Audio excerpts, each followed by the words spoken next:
Yeah. So, how I got my start? Go for it. Well, basically, apart from the experience of being involved with my dad's sound system, which really kind of introduced me to music full stop, I think what I started doing was just going everywhere and anywhere I could and grabbing a microphone. Wherever there was a microphone, I would be on it. Sometimes in my local community, there would be like 3 dances, sometimes on a weekend. But the next day you'd hear that Pato was at every one of those dances throwing down some lyrics, getting the crowd going. Then I would enter talent contests, which is how I got my first break. The English Beat were playing at a theatre about 100 yards from my house in a place called Borsell Heath in Birmingham. And Rankin Roger was like one of our heroes as far as being a DJ who'd made it big time. And when I heard they were playing, I was really excited to go and check them out. What really excited me was when I heard there was a talent contest on the same night at the same venue, and that the guys from the Beat were going to be the judges. So I turned up, entered the talent contest, and won it.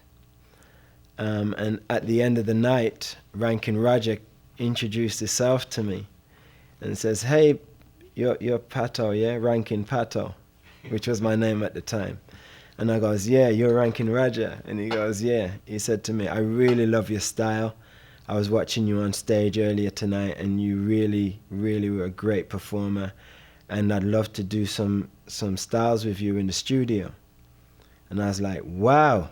You know, at that point, I'd never even been into a recording studio, not professionally. So we exchanged info.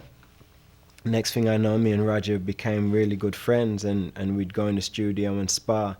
Our exchange was really great because they were in the charts. They were huge already. So we had a great friendship. So what happened was I ended up going to the studio one day with the English Beat, and Dave Wakelin says, "Hey, you guys have been jamming for a while. You got anything for us to hear?"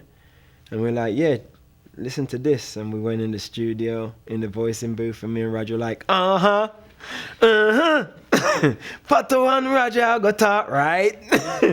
And they fell in love with the song. You know, he was like, "Ooh," and started singing and playing to it as well. And the next thing I knew, I heard that the Special Beat album had gone gold in America, and Pato and Roger was a very big hit. People loved it everywhere. It was released as a single in the UK too, and next thing I knew, I was on TV with Roger performing the song. So success came pretty quick. Yeah, it was very, very quick. And during the time that was happening, UB40 were recording a project called Bag of Rhythm.